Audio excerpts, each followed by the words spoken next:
सभापति महोदय, सबसे पहले तो आपके प्रति आभार, आसन के प्रति आभार प्रकट करता हूं कि आज सत्रारंभ के पश्चात शून्यकाल और ये गैर सरकारी संकल्प नए स्वरूप में सभी माननीय सदस्यों को दिया गया है, लेकिन नवल भाई का छूट गया है। कृपया कल से याद रखा जाएगा, इसके लिए बहुत बहुत आभार महोदय। ये कभी कभी हमारे चैम्बर में भी होता है, तो आके चैम्बर में कर लेंगे हमसे।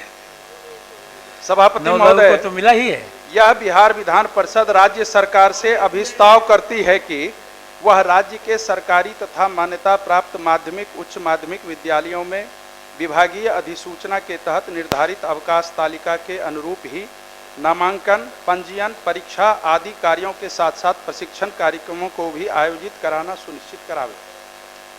माननीय सभापति महोदय, इस संकल्प के लाने के पीछे उद्देश्य यही है।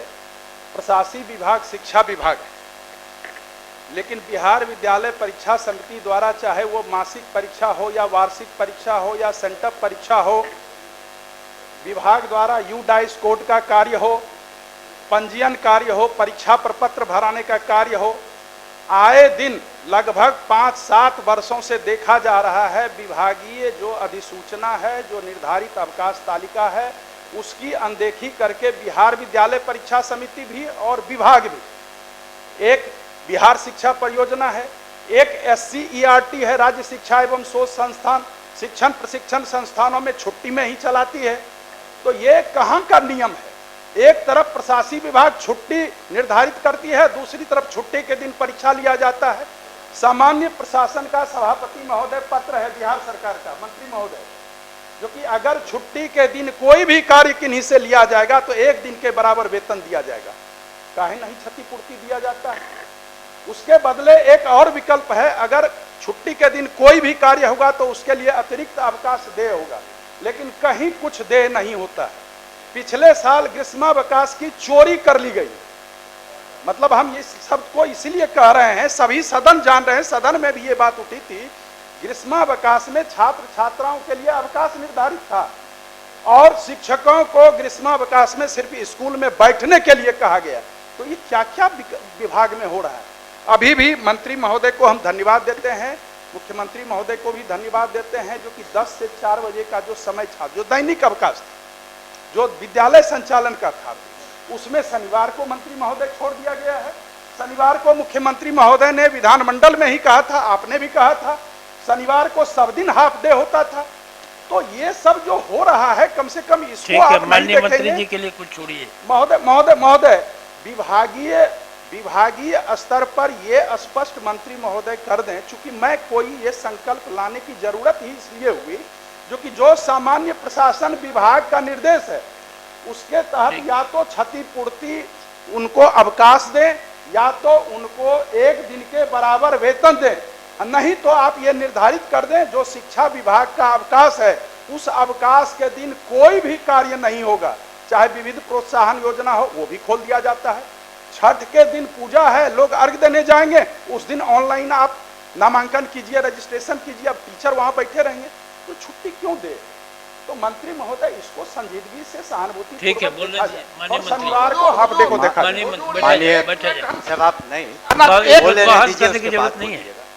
माननीय सभापति महोदय, माननीय सदस्य को पहले तो विभाग को धन्यवाद देना चाहिए। ये महिलाओं के कहने पर हमने जितिया पर्व पर कभी छुट्टी नहीं रहती थी, हमने दिया। छठ के पर्व पर 1 दिन अतिरिक्त अवकाश दिया क्योंकि महिलाओं की संख्या शिक्षा विभाग में ज़्यादा है।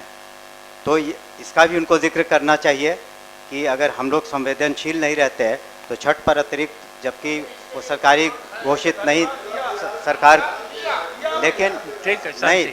और दूसरी बात है कि हाँ, लेकिन जहाँ तक प्रश्न है कि हम लोग जो सरकारी अवकाश घोषित हैं, हम लोग कोशिश कर रहे हैं, कभी कभी उसमें विसंगति हो सकती है, बट सामान्यतः हमने निर्देश दिया है कि जो भी सरकारी अवकाश है वो आप उस पर छुट्टी और काम न लें। लेकिन ये भी एक चैलेंज है, माननीय सदस्य ने इसका जिक्र नहीं किया, कि आज 6 लाख से ज़्यादा शिक्षक हैं। जब 6 लाख शिक्षक को आप सोच लें कि अगर मुख्यालय में SCERT में ट्रेनिंग करानी हो और सभी डाइट्स में जो जिलों में ट्रेनिंग करानी हो, और एक सिर्फ 5 ही दिन एक सप्ताह में और साल में 2 बार करानी हो, तो कुछ व्यवधान बीच में आएंगे, कुछ व्यवहारिक कठिनाइयाँ आएंगी। हम लोग नहीं चाहते हैं कि अब प्रशिक्षित टीचर जो हैं 6 लाख बच्चों को पढ़ाएं, तो इसमें कभी कभी व्यवहारिक कठिनाइयाँ आती हैं, उसको हम स्वीकार करते हैं। लेकिन सामान्यतः आपने देखा होगा, खुद स्वीकार भी करेंगे कि जहाँ तक शिक्षकों का प्रश्न है, चाहे यूनिवर्सिटीज़ हो चाहे स्कूल्स हो, जो भी शिकायतें थी हम लोगों ने उसको ओपन माइंड से सुना है और निराकरण करने की कोशिश की है। और जो गतिरोध था तरह तरह के, उसमें तो निश्चित रूप से कमी आई है। और हम लोग संवेदनशील हैं कि जो भी माननीय सदस्य लगातार हमसे मिलते रहे हैं, सभी माननीय सदस्य, और उनकी बातों पर हमने अमल भी किया है। लेकिन कुछ व्यवहारिक कठिनाइयाँ आती हैं प्रशासन में, और इतने बड़े महकमे को 75,000 स्कूल हैं, 6 लाख से ज़्यादा शिक्षक हैं, और यूनिवर्सिटीज़ के अलग अपने इश्यूज़ हैं, तो उसमें कुछ एग्ज़ाम कराने में या ट्रेनिंग कराने में कुछ व्यवहारिक कठिनाइयाँ आती हैं। लेकिन जानबूझ करके इस ख्याल से कि किसी शिक्षक को असुविधा हो या कर्मचारी को असुविधा हो, ऐसी बात नहीं है। हम लोग उसका ख्याल रखते हैं और भविष्य में भी रखेंगे। इसलिए माननीय सदस्य से अनुरोध है कि अपना संकल्प वापस लें।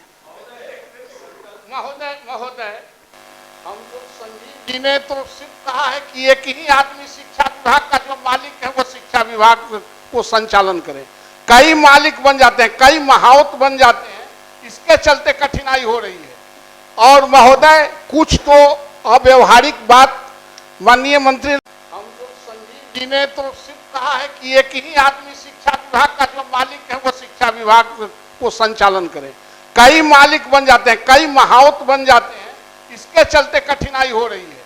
और महोदय, कुछ तो अव्यवहारिक बात माननीय मंत्री ने कहा, कुछ प्रॉब्लम होता है महीने महीने परीक्षा, 7 दिन 6 दिन परीक्षा होता है तो 6 दिन ऐसे गया क्लास, 7 दिन कॉपी दिखाता है तो 7 6 13, 5 गो छुट्टी होता है तो 13 और 5 आप जोड़ लें महोदय, 18।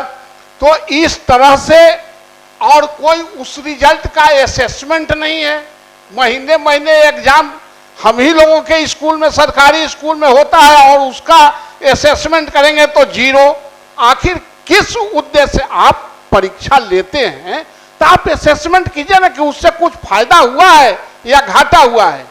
आपके प्रश्न पत्र पहले से लीक रहते हैं, 4 दिन पहले भेज देते हैं, सब बच्चा को बताया जाता है। 3 दिन तक एक ही सब्जेक्ट के कॉपी को स्कूल अपना प्रतिष्ठा बचाने के लिए उसको लिखवाता है। तो इन सारे मुद्दों पर भी विचार करना चाहिए कि जो औचित्य नहीं, आप 3 महीना पढ़ लीजिए, आप 6 महीना पढ़ लीजिए, लेकिन आप परीक्षा का असेसमेंट कीजिए। आप असेसमेंट नहीं कर रहे हैं, सिर्फ कॉपी और क्वेश्चन लार्ज स्केल पर करोड़ों करोड़ में छपवा के और आप व्यवसाय करा रहे हैं, उससे बच्चों पर बोझ बढ़ रहा है और अव्यवहारिक काम भी हो रहे हैं। इस पर मैं कहना चाहूँगा माननीय सभापति महोदय कि ये जो पूर्व से चली आ रही जो व्यवस्था थी कि हर महीने की, उस पर हम लोग दिसंबर माह में निश्चित रूप से उस पर विचार कर रहे हैं कि क्या वो व्यवहारिक है कि नहीं। दूसरी बात ये भी है कि अनुश्रवण के दौरान हम लोगों ने ये भी कहा है डिस्ट्रिक्ट एजुकेशन ऑफिसर को, जिनको अभी तक जो बहुत सारे कंस्ट्रक्शन इत्यादि के कामों में थे, उससे उनको मुक्त कर दिया है हम लोगों ने।